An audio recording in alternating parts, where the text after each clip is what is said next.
Oh, baby, I don't feel like talking today at all. There is nothing going on in this brain, but getting started is the hardest part, right? Whew.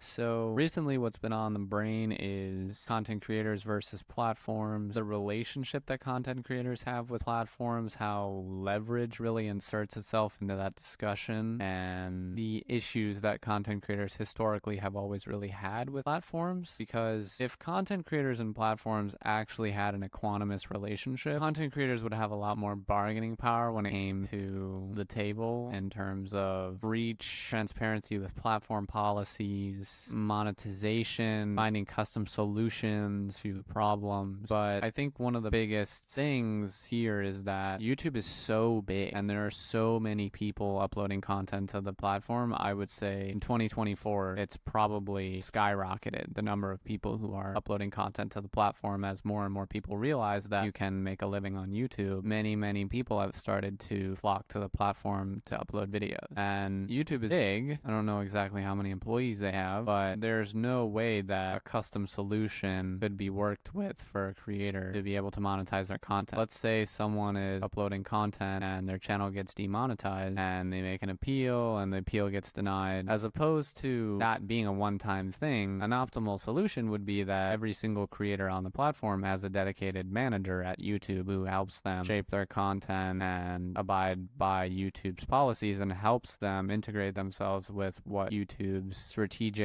goals are for the future. And while that may sound unrealistic, I think long term that would probably yield a better outcome for YouTube, because that would prompt a lot more creators to invest more in their content if they knew that they could rely on YouTube's guidance if they needed it, if their content fell out of what YouTube's strategic goals were. But that's not the case.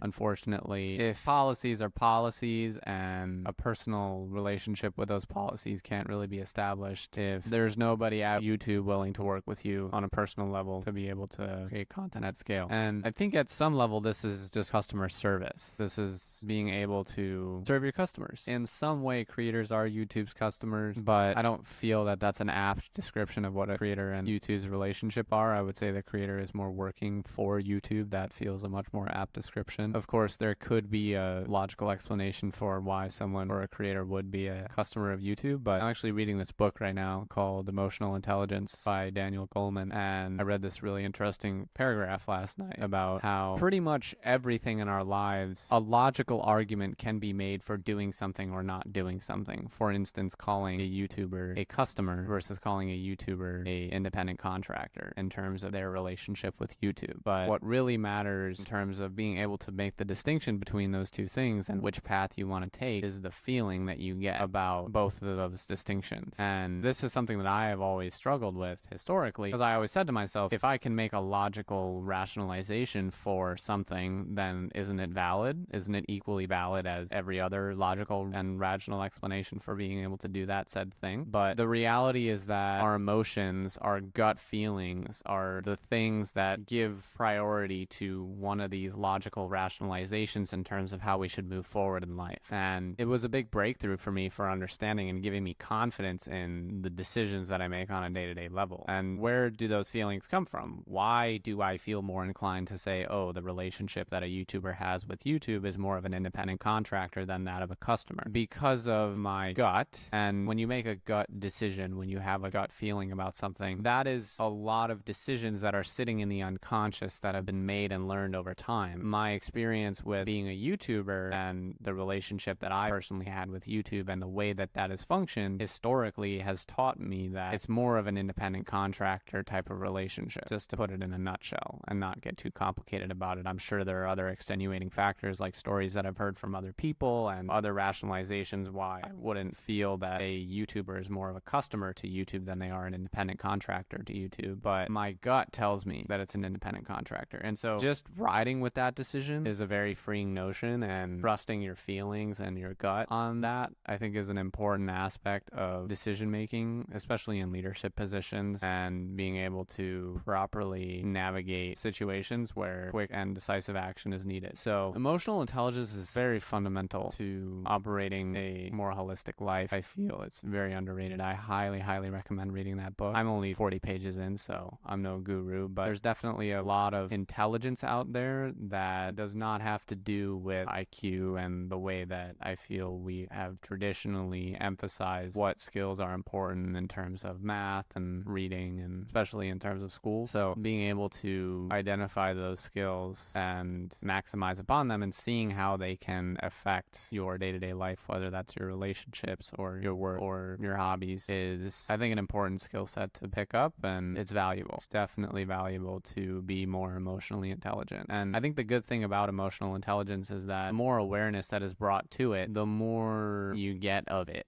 because emotional intelligence simply starts with being able to pay attention to your own emotions and how those affect you and how those make you feel, and types of decisions that you decide to make based on the emotions that you're feeling is the process of increasing your emotional intelligence. Whereas I feel IQ is more of a set number, and while it can go up and down, it feels much more deterministic. Whereas in this much more fluid world we live in, especially with the ability to make money online and the way that the internet has massively increased the scope of opportunities that exist for people, emotional intelligence, I feel, is even more important than ever. The career track that used to exist is no longer really relevant. I mean, it definitely is, I would say. Getting good grades in school, getting a good score on your SAT, going to a good school, getting straight A's there, going to graduate school or medical school or law school afterwards. And that's a perfectly legitimate way to make a career for yourself and invest in yourself. But the internet has risen up, I think, as this alternative now, where someone who doesn't necessarily always do well in school isn't doomed to never have a successful career, because what is considered success on the internet is, I wouldn't say it's nearly as one-dimensional as what is considered success in school. For instance, there's the 1,000 fans theory, which says that if you can find 1,000 people who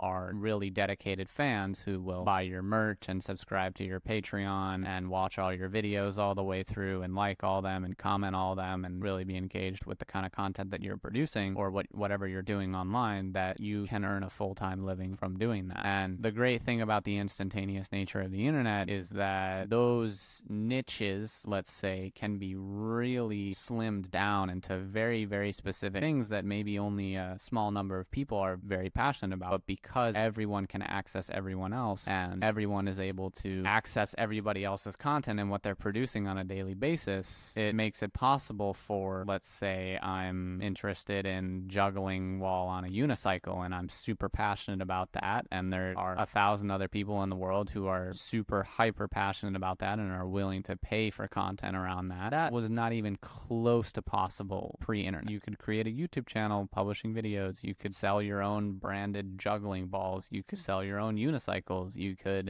create a Patreon where you teach new tricks about cycling, you could come up with a course that teaches people how to properly tighten their unicycle or modify it in a certain way that will help them improve their tricks. I mean, you could create an entire unicycle juggling competition or sport, or there's a way of judging it. And I think that pursuit of those really niche passions has really been enabled by the internet, and people are much more fluid in the way that they're able to express themselves. And I'm very incredibly bullish on the internet, because when you have people who are operating in those incredibly specific niches where they're very passionate about what they're doing, they reach this genius level of operation because they understand everything about what they're doing. They understand down to the very atoms of the process of what goes into, let's say, juggling on a unicycle, what is required to make that happen, and the logical extensions of how that can be expanded is wild when someone who truly understands it is really engaged with it, versus if that person never really had that opportunity and had to go to school and become a doctor or a lawyer. And I think it's fantastic, because when people are operating in that genius level, when they're really engrossed in what they're doing and they're passionate about it, that's, I feel, where the most innovation is made, the most pushing of the envelope is started to be made, because people can just focus so much more time and energy on what they're doing because they're being compensated for it. If they can make make what they're truly passionate about their full-time job, then they can operate in that genius level mindset, let's say, perpetually. And I think that's an incredibly fascinating aspect of the internet, and I'm excited to see how this unfolds. I mean, you see this with TikTok. You see how TikTok has started to break into different sections where you have chef talk and car talk, and oh, I'm on the computer side of TikTok, or I'm on the bird watching side of TikTok. And you start to see how TikTok has been able to be slimmed down, let's say, into these niches that when you dive into them, you can find everything about bird watching, and you can find theories, and you can find history, and you can find just so much content, because people who are operating in this space have been able to explore that to its absolute logical extent, know everything about the field, and be able to push the envelope of the field because they have the time and the resources and the support of other people around them who are passionate about the subject to be able to explore and push that envelope and continue to develop the field of bird watching for everybody who's passionate about it. And I think TikTok, one of the reasons why it's been so successful and so powerful is because it's really unlocked that stage or that point of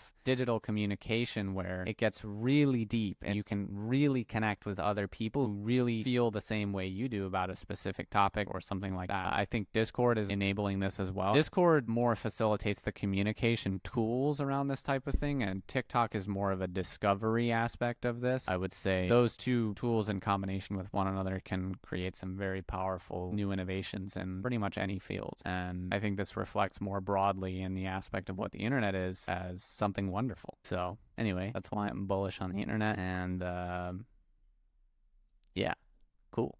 All right. Well, appreciate you listening today. Have a great rest of your day, and peace.